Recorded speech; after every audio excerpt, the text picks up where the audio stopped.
Hello friends, Deepak പറമ്പേലും Asif അലിയും ദിവ്യപ്രഭയും ഒരുമിച്ച് അഭിനയിച്ച ചിത്രമാണ് സർക്കിട്ട്. സർക്കിട്ടിൻ്റെ റിവ്യൂ പറയാനല്ല ഞാൻ നിങ്ങളുടെ മുന്നിൽ വന്നിരിക്കുന്നത്, പകരം സർക്കിട്ടിലെ പയ്യനെ കുറിച്ചാണ്. എന്താണ് അവൻ്റെ പ്രത്യേകത എന്ന് നിങ്ങൾക്ക് മനസ്സിലായി കാണും. അവന് ഒരു ADHD കുട്ടിയാണ്. എന്താണ് ADHD എന്നാണ് ഞാൻ ഈ വീഡിയോയിൽ നിങ്ങളോട് പറയാൻ പോകുന്നത്. ഒരു പയ്യൻ വികൃതി കാണിച്ചാൽ, അല്ലെങ്കിൽ അവന് കുസൃതിയും കുറുമ്പെല്ലാം കാണിച്ചു കഴിഞ്ഞാൽ, ഓക്കെ, അത് ഒരു ആൺകുട്ടിയല്ലേ, അവൻ എന്തു ആകാം, നോ പ്രോബ്ലം എന്ന് പറയുന്ന ഒരു നാട്ടിലാണ് നമ്മൾ ജീവിക്കുന്നത്. അതേസമയം അതൊരു പെൺകുട്ടിയാണെങ്കിലോ, അവൾ അനുഭവിക്കുന്ന പ്രശ്നങ്ങളെക്കുറിച്ച് നിങ്ങൾ ആരെങ്കിലും ചിന്തിച്ചിട്ടുണ്ടോ? അവളെ ഓട്ടോമാറ്റിക്കലി ആൾക്കാർ ഒറ്റപ്പെടുത്തും. പിരി, പെടപ്പി, ഓവർ സ്മാർട്ട്, റബ്ബർ പാല് കുടിച്ചവൾ, അങ്ങനെ പല പല പേരിൽ അവൾ അറിയപ്പെടും. ശരിക്കും ഈ കുഞ്ഞുങ്ങളുടെ പ്രശ്നം കൊണ്ടാണോ അവരിങ്ങനെ വന്നത്? അല്ലെ മാതാപിതാക്കൾ എന്തെങ്കിലും ചെയ്തിട്ടാണോ ഈ കുഞ്ഞുങ്ങൾ ഹൈപ്പർ ആയത്? എൻ്റെ പഴയ വീഡിയോകളിൽ ഞാൻ പറഞ്ഞിട്ടുണ്ട്, ന്യൂറോ ഡെവലപ്മെന്റൽ ഡിസോർഡർ. ഇത് ബ്രെയിനിൻ്റെ ന്യൂറോ ഡെവലപ്മെന്റൽ ഡിസോർഡർ ആണത്.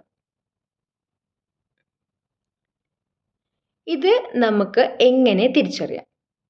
ശരിക്കും കുട്ടികൾ ഹൈപ്പർ ആണ് എന്നുള്ളത് വീട്ടിൽ വെച്ച് പലർക്കും മനസ്സിലാവില്ല. പ്രത്യേകിച്ച് നമ്മൾ കുട്ടികൾ നല്ലതായിട്ട് കളിക്കും, ഓടും, ചാടും, അല്ലെങ്കിൽ എന്താ പറയുക, സോഫയിൽ കുത്തിമറിയും, ഭിത്തിയിൽ മുഴുവൻ പടം വരച്ച് വയ്ക്കും, പേപ്പർ വലിച്ചു കീറും, ഇതെല്ലാം ചെയ്യും. അപ്പോൾ നമ്മളൊക്കെ ചിന്തിക്കുന്നത് എന്താണെന്ന് വെച്ചാൽ, ചെറിയ കുട്ടിയല്ലേ, അപ്പോൾ ആ ഒരു ബിഹേവിയറിൽ അവൻ ഇങ്ങനെയൊക്കെ പെരുമാറുന്നതാണ് എന്നാണ്. എന്നാൽ മുതിർന്ന LKGയിലും കുഴപ്പമുണ്ടാവില്ല. പക്ഷേ UKGയിലേക്ക് ആകുമ്പോഴേക്കും പഠനഭാരം കൂടും. അപ്പോൾ കുട്ടിക്ക് UKGയിൽ ഉള്ള ക്ലാസ്സുകൾ മുഴുവനായിട്ട് അറ്റൻഡ് ചെയ്യാൻ പറ്റില്ല. കാരണം UKGയിൽ കുറച്ചുകൂടി കുട്ടികൾ ക്ലാസ്സിൽ ഇരുന്ന് വേണം പഠിക്കാനായിട്ട്. അപ്പോൾ അങ്ങനെ ഇരിക്കാൻ പറ്റില്ല, അവൻ ക്ലാസ്സിൽ ഓടി നടക്കാൻ തുടങ്ങും. അപ്പോൾ ടീച്ചർ ഇരുത്താൻ വേണ്ടി ശ്രമിക്കും. അവൻ ഇരിക്കത്തില്ല. അപ്പോൾ ടീച്ചർ പറയും ഇല്ല, കുറച്ചുകൂടിയൊക്കെ ടീച്ചർ സോഫ്റ്റ് ആയിട്ടൊക്കെ പറയും. പക്ഷേ ടീച്ചർ പാരൻസിന് കംപ്ലൈൻറ്റ് ചെയ്യും, ഇല്ല കുട്ടിക്ക് ഇരിക്കുന്നില്ല, ഇങ്ങനെ പ്രശ്നമാണ് അവന്. പിന്നെ എന്താ, എഴുതുന്നില്ല, ചെറിയ ചെറിയ സ്റ്റെപ്സ് ഒന്നും അവന് ചെയ്യാൻ പറ്റുന്നില്ല. എഴുതുവാണെങ്കിലും ഭയങ്കര എന്താ പറയുക, എന്തെങ്കിലുമൊക്കെ കാണിച്ച് എഴുതുക. ഇപ്പോൾ 4 ലൈനിൽ എഴുതാൻ പറഞ്ഞാൽ അവൻ പ്രോപ്പർ 4 ലൈനൊന്നും എഴുതത്തില്ല. അവൻ്റെ ഇഷ്ടം പോലെ എഴുതി വെച്ചിട്ട് അവൻ എഴുന്നേറ്റ് പോകും. കാരണം അവരുടെ ഒക്കെ ആകെയുള്ള പരിപാടി, ടാസ്ക്, നമ്മൾ കൊടുത്ത സാധനം തീർക്കുക, എങ്ങനെയെങ്കിലും ഒന്ന് തീർത്ത് വയ്ക്കുക. ഓക്കെ, അത് കഴിഞ്ഞു. ഇനി ഫസ്റ്റ് സ്റ്റാൻഡേർഡിലേക്ക് ചെല്ലുമ്പോൾ അവന് ബോർഡിൽ നിന്ന് കോപ്പി ചെയ്യേണ്ട ഒരു അവസ്ഥ വരും. അപ്പോൾ ബോർഡിൽ നിന്ന് അവനെ കോപ്പി ചെയ്യാൻ പറ്റില്ല. കാരണം എന്തെന്ന് വെച്ചാൽ, ആ ഫ്രാക്ഷൻ ഓഫ് സെക്കൻഡ്സ് അവനെ കംപ്ലീറ്റ് ചെയ്യാൻ പറ്റില്ല. എഴുതണമെങ്കിൽ ഇപ്പോൾ ഒരു CAT ക്യാറ്റ് എന്ന വാക്ക് അവന് C കിട്ടി, അവൻ എഴുതി, വരുമ്പോഴേക്കും ഇങ്ങനെ നോക്കി അങ്ങനെ നോക്കുമ്പോഴേക്കും അവൻ്റെ അറ്റൻഷൻ പോയി. അപ്പോൾ അവന് കംപ്ലീറ്റ് ചെയ്യാൻ പറ്റില്ല. അപ്പോൾ നോട്ട്സ് മുഴുവൻ അവിടെ പെൻഡിങ് കിടക്കും. റീഡിങ് പിന്നെയും കുട്ടി അഡ്ജസ്റ്റ് ചെയ്ത് ചെയ്യും, ചിലപ്പോൾ റീഡ് ചെയ്യത്തേ ഇല്ല. അങ്ങനത്തെ ഒരു അവസ്ഥ. മാത്സിലേക്ക് വന്നു കഴിയുമ്പോൾ എന്താണ്, നമ്മൾ മൾട്ടിപ്ലിക്കേഷനും ഡിവിഷനും സബ്ട്രാക്ഷനൊക്കെ കൊടുത്തു കഴിഞ്ഞാൽ, പ്രോബ്ലംസ് കൊടുത്തു കഴിഞ്ഞാൽ അവന് മൾട്ടിപ്ലിക്കേഷൻ ആണോ സബ്ട്രാക്ഷൻ ആണോ ഡിവിഷൻ ആണോ എന്നൊന്നും നോക്കത്തില്ല. ആൾക്ക് ഇഷ്ടമുള്ള പോലെ ആൾക്ക് ചെയ്യുന്ന പോലെ ചെയ്യും. ഇനിയിപ്പോൾ അത് ചെയ്താൽ പോലും ചിലപ്പോൾ റിമൈൻഡർ അവൻ കൂട്ടില്ല. കാരണം അതിനുള്ള അത്രയും ക്ഷമ ആ കുട്ടിക്കില്ല, കുട്ടികൾക്ക് ഉണ്ടാവില്ല. അങ്ങനെ പിന്നെ എല്ലാത്തിലും കെയർലെസ് ആയിരിക്കും. ബുക്സ് അവിടെ വലിച്ചെറിയുക. ഇപ്പോൾ ടിഫിൻ ബോക്സ് കഴിച്ചു കഴിഞ്ഞാൽ ആ ടിഫിൻ പാത്രം അടച്ചു വെക്കണം. സ്കൂളിൽ ടിഫിൻ പാത്രം അടച്ചു വെക്കുക എന്നുള്ളൊരു കോൺസെപ്റ്റ് ഉണ്ട്, പക്ഷെ അത് ചെയ്യാൻ അവന് പറ്റുന്നില്ല. അവൻ അവിടെ വലിച്ചിട്ടു അവൻ കളിക്കാൻ പോയി. അപ്പോൾ പൊതുവെ എന്ത് സംഭവിക്കുന്ന വെച്ചാൽ, ഈ കുട്ടി സ്കൂളിൽ ഒരു ന്യൂസൻസായി മാറും. പാരൻസിനെ ടീച്ചേഴ്സ് വിളിപ്പിക്കും, ഇങ്ങനൊരു പ്രശ്നം ഉണ്ടെന്ന് പറയും. പക്ഷേ പാരൻസ് ആദ്യമൊന്നും നോ ഇഷ്യൂ, പ്രശ്നമില്ല, 2 അടി വെച്ച് കൊടുത്താൽ മാറും, വഴക്ക് പറഞ്ഞാൽ ഇത് മാറുമെന്ന് വിചാരിക്കും. പക്ഷേ അങ്ങനെയല്ല വരുന്നത്. കുട്ടികൾക്ക് അത് ഫോളോ ചെയ്യാനുള്ള കഴിവില്ലാത്തതുകൊണ്ടാണ് അവരിങ്ങനെ പെരുമാറുന്നത്. അടുത്ത ഒരു ഇഷ്യൂ വരുന്നത്, അവന് ഇനിയിപ്പോൾ ക്ലാസ്സിലിരിക്കാൻ പറ്റുന്നില്ല, ഇതൊന്നും ഫോളോ ചെയ്യാൻ പറ്റില്ല. അപ്പോൾ അവൻ എന്ത് ചെയ്യും? അവന് ഒന്നില്ലെങ്കിൽ വേറെ എന്തെങ്കിലും നോക്കിക്കൊണ്ടിരിക്കും. അവൻ അവൻ്റെതായ ഒരു ചിന്തയിലൊക്കെ പോവും. ഇനി അവന് എന്താ പറയുക, ദേഷ്യം വരും, അഗ്രസീവ് ആവും. അവനെപ്പോൾ അവിടെ എന്ത് ചെയ്യുന്നത് അതൊക്കെ വലിച്ചെറിയും. ഇതെല്ലാം അവൻ്റെതായ ഒരു ബിഹേവിയറൽ ഇഷ്യൂസ് എല്ലാം അവിടെ കാണിക്കാൻ തുടങ്ങും. വീണ്ടും അവൻ്റെ ഒരു ന്യൂസൻസായി മാറും. അപ്പോൾ പ്രശ്നം എന്തെന്ന് വെച്ചാൽ, പതിയെ ഈ കുട്ടി ക്ലാസ്സിൽ ഇപ്പോൾ നല്ല കുട്ടിയായിരുന്നാൽ അവൻ ശ്രമിച്ചാൽ പോലും വേറെ എന്തെങ്കിലും ഇഷ്യൂ വന്നു കഴിഞ്ഞാൽ ഓട്ടോമാറ്റിക്കലി എല്ലാവരും അവനിലേക്ക് കൈ ചൂണ്ടും. യെസ്, അവൻ കാരണമാണ് ഇതെല്ലാം സംഭവിച്ചത്. പിന്നെ എല്ലാ പ്രഷറും അവൻ്റെ മേളിലേക്ക് വരും. അപ്പം ആലോചിച്ച് നോക്കുക, ആ ഒരു ചെറിയ കുട്ടി അനുഭവിക്കുന്ന പ്രഷറെ കുറിച്ച് നമ്മൾ ആലോചിച്ച് നോക്കണം. ഓക്കെ.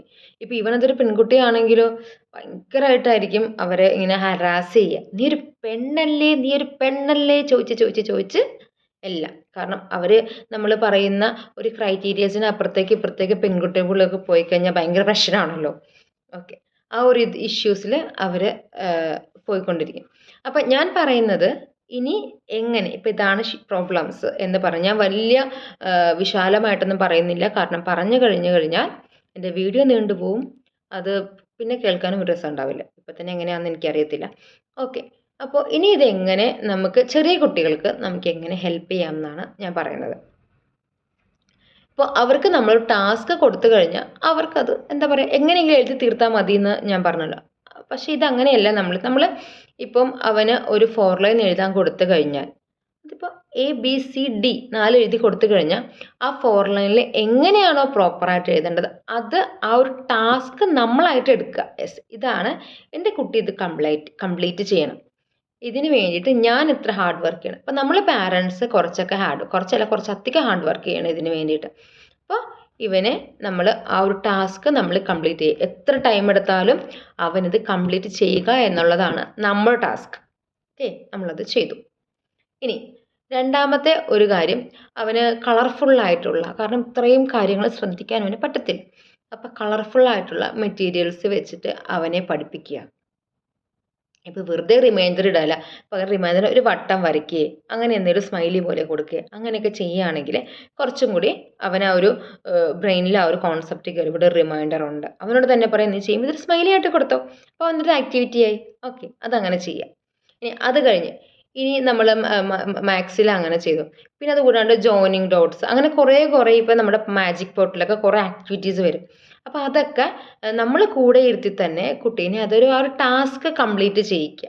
അങ്ങനെ ആ ഒരു ആക്ടിവിറ്റീസ് എൻ്റേതായിട്ട് ലേണിംഗ് നമ്മൾ കൊടുക്കുക. എല്ലാത്തിലും ഇപ്പോൾ പഠിക്കുകയാണെങ്കിലും അതിനകത്ത് എന്തെങ്കിലും ഒരു ആക്ടിവിറ്റി, പക്ഷെ അതേസമയം അത് എഴുതുക എന്നുള്ളത്, ഇപ്പം ആക്ടിവിറ്റി ചെയ്യാൻ പറഞ്ഞു, ആ മാം പറഞ്ഞു, എന്നാൽ പിന്നെ അങ്ങ് എഴുതൂ, നീ ഇത് 10 പ്രാവശ്യം എഴുതും. അങ്ങനെ എഴുതി കഴിഞ്ഞാൽ അവർക്കത് ബോറിംഗ് ആണ്. അവർക്ക് ബോറടി ഇല്ലാത്ത രീതിയിൽ, അവർക്ക് ഇൻട്രസ്റ്റ് ആയിട്ടുള്ള രീതിയിൽ വേണം നമ്മൾ അവരെ പഠിപ്പിക്കാൻ. അപ്പോൾ അത് കുട്ടിക്ക് ഇൻട്രസ്റ്റ് വരുമ്പോൾ കുട്ടി ഓട്ടോമാറ്റിക്കലി പഠിക്കാൻ വേണ്ടിയിട്ട് ഇരിക്കും. ഇനി അടുത്ത ഒരു കാര്യം എന്ന് പറയുന്നത്, നമ്മൾ കുട്ടികളെ കാർട്ടൂൺ കാണിക്കുക അല്ലെങ്കിൽ മൊബൈൽ കൊടുക്കുക. ഓക്കെ, എല്ലാ പാരൻസും കുട്ടികൾക്ക് മൊബൈൽ അല്ലെങ്കിൽ കാർട്ടൂൺ കൊടുക്കും. അതൊരു സ്റ്റാറ്റസിൻ്റെ ഭാഗമായിട്ട് ഇപ്പോൾ മാറിയിട്ടുണ്ട്. എനിക്കത് സ്റ്റാറ്റസ് അല്ലാത്തതുകൊണ്ട് ഞാൻ കൊടുക്കാറില്ല. ഓക്കെ. അപ്പോൾ ഇപ്പം നമ്മളിപ്പോൾ ലുലു മാളിലൊക്കെ ചെന്ന് കഴിഞ്ഞാൽ ഇവിടെയൊക്കെ എന്ന് വെച്ചാൽ നമ്മൾ ട്രോളിയിൽ കുട്ടിയെ ഇരുത്തുക, കുട്ടി മൊബൈൽ നോക്കി ഇങ്ങനെ പോകുന്നുണ്ടാവും. അവന് ചുറ്റുമുള്ളതൊന്നും നടക്കുന്നില്ല, എന്താണെന്ന് പോലും അറിയത്തില്ല. ഇവിടെ ഇപ്പോൾ നമ്മുടെ ഫ്ലാറ്റിൻ്റെയൊക്കെ ഓരോ കോർണറിൽ പോയി കഴിഞ്ഞാൽ എങ്ങനെയാണെന്നറിയില്ല, കളിക്കാൻ വേണ്ടി പാരൻസ് വിടുന്നതാണ്. അവൻ്റെ കയ്യിൽ മൊബൈലുണ്ടാവും, അവൻ ഇങ്ങനെ കുത്തി ഞാൻ പിന്നെ ഇടയ്ക്ക് വിളിക്കും, മോനെ ഹായ് പറഞ്ഞിട്ട് ഞാൻ പോകും. അല്ല, അപ്പോഴെങ്കിലും ഒന്ന് നോക്കണമല്ലോ, എത്ര വയസ്സുണ്ടെന്ന് ആലോചിക്കണം. 8 വയസ്സ് 9 വയസ്സുള്ള കുട്ടിയുടെ കാര്യമാണ് ഞാൻ പറയുന്നത്, 15-16 വയസ്സുള്ള അഡോളസൻസിൻ്റെ അല്ല, ടീനേജേഴ്സിൻ്റെ അല്ല. ഓക്കെ, അപ്പോൾ അങ്ങനെയാണ് ഇപ്പോഴത്തെ കുട്ടികളുടെ അവസ്ഥ. അപ്പോൾ ഈ അവസ്ഥയിൽ നിന്ന് ഇത് ഇപ്പം നമ്മളിനി മൊബൈൽ കൊടുക്കുമ്പോൾ നമ്മളിത് മൊബൈൽ നമ്മൾ മേടിച്ചു.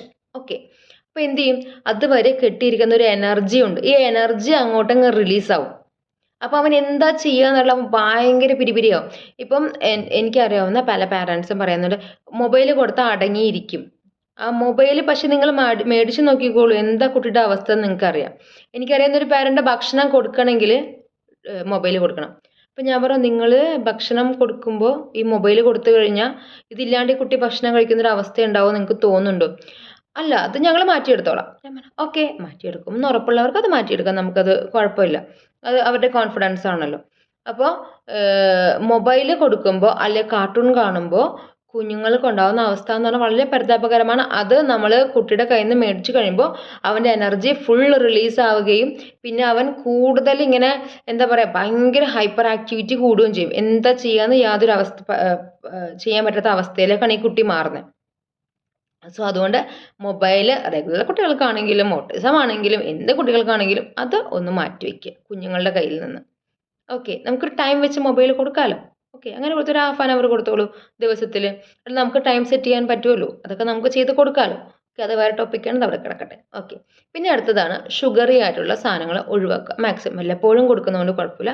പക്ഷേ കൂടുതൽ ജങ്ക് ഫുഡ്സ്, ഷുഗറി അതുപോലെ മറ്റേ കോളാസ് അതൊക്കെ കൊടുക്കുമ്പോൾ കുട്ടികൾക്കുള്ള ഒരു ബ്രെയിനിൻ്റെ ഒരു സ്റ്റിമുലേഷൻ കൂടുകയാണ്.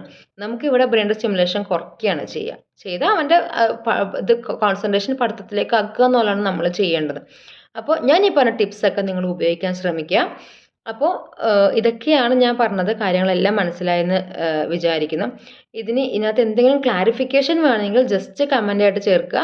അല്ലെങ്കിൽ എന്തെങ്കിലും ഞാൻ പറഞ്ഞതിൽ എന്തെങ്കിലും ആഡ് ചെയ്യാനുണ്ട്, അല്ലെങ്കിൽ ഇതിൽ എന്തെങ്കിലും മിസ്റ്റേക്സ് ഉണ്ട്, ഇങ്ങനെയായിരുന്നില്ല മാം പറയേണ്ടതെന്നുണ്ടെങ്കിൽ ജസ്റ്റ് ഒന്ന് ആഡ് ചെയ്യുക. ഞാനത് തിരുത്തുന്നതാണ്. ഓക്കെ. അടുത്തൊരു വീഡിയോ ആയിട്ട് വീണ്ടും കാണാം. താങ്ക്